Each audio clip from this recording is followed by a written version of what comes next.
This channel does not promote any violent, harmful, or illegal activities. All content provided by this channel is meant for an educational purpose only.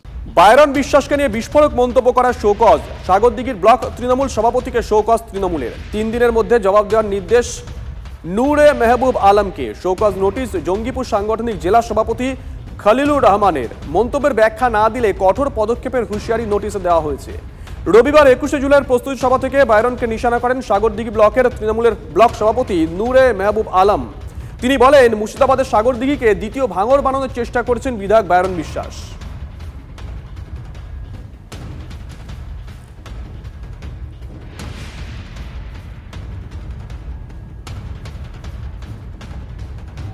সাগরদিঘিতে আমরা চাই না কোনো বাবার সন্তান হারা হতে, আমরা চাই না কোনো অশান্তি। কেন বায়রন বিশ্বাস বিধায়ক, কেন সাগরদিঘিতে? দল একটা শৃঙ্খলার মধ্যে দিয়ে চলে, যেখানে একাধিক লোক, আর তৃণমূল কংগ্রেস দল হচ্ছে আমাদের রাজ্যের সর্ববৃহৎ দল। কাজে শৃঙ্খলার মধ্যে থেকে সকলকে চলতে হবে, শৃঙ্খলার মধ্যে থেকে কথা বলতে হবে। কাজে আমরা নিজে থেকে শৃঙ্খলার বাইরে বেরিয়ে আমরা যে কোনো জায়গায় বাইট দেওয়া, যে কোনো মঞ্চে উঠে কথা বলা বা রাস্তায় কথা বলা, এটা কিন্তু পার্টি কিন্তু সাইন নেই। এবং বিশেষ করে অবাঞ্ছিত কথা বলার ক্ষেত্রে শৃঙ্খলার বাইরে বেরিয়ে কথা বলতে গেলে পার্টি কিন্তু তা সমর্থন করবে না, পার্টি তা মেনে নেবে না।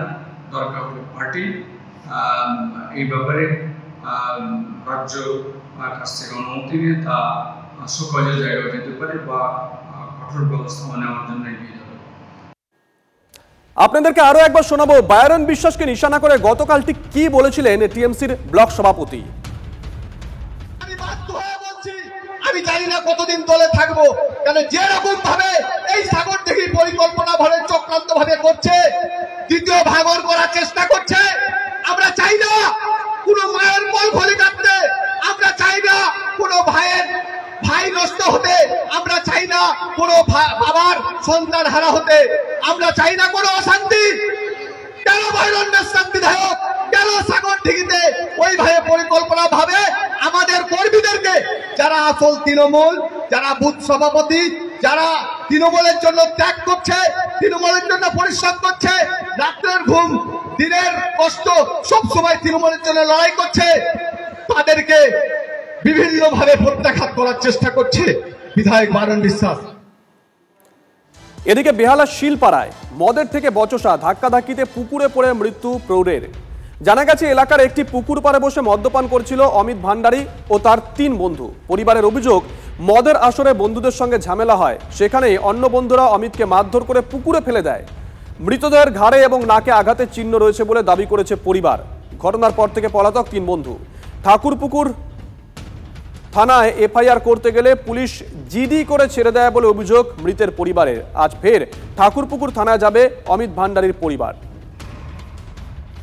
আমার অভিযোগ, ওখান ঘরের লোকেরাই মেরেছে, মানে ওর বন্ধুরাই মেরেছে। ওখানে সবাই দেখেছে। বন্ধুদের নাম জানেন? হ্যাঁ, একজনের নাম আছে আশিস, সঞ্জয় আছে বুড়ো বলে। হ্যাঁ, এই 3 জনেকে আমি চিনি। আমি চাইছি যে আমার ছেলে যেন যারা মেরেছে আমি তাদের শুধু মুখগুলো দেখতে চাইছি, যে আমার ছেলের অন্যায়টা কি ছিল।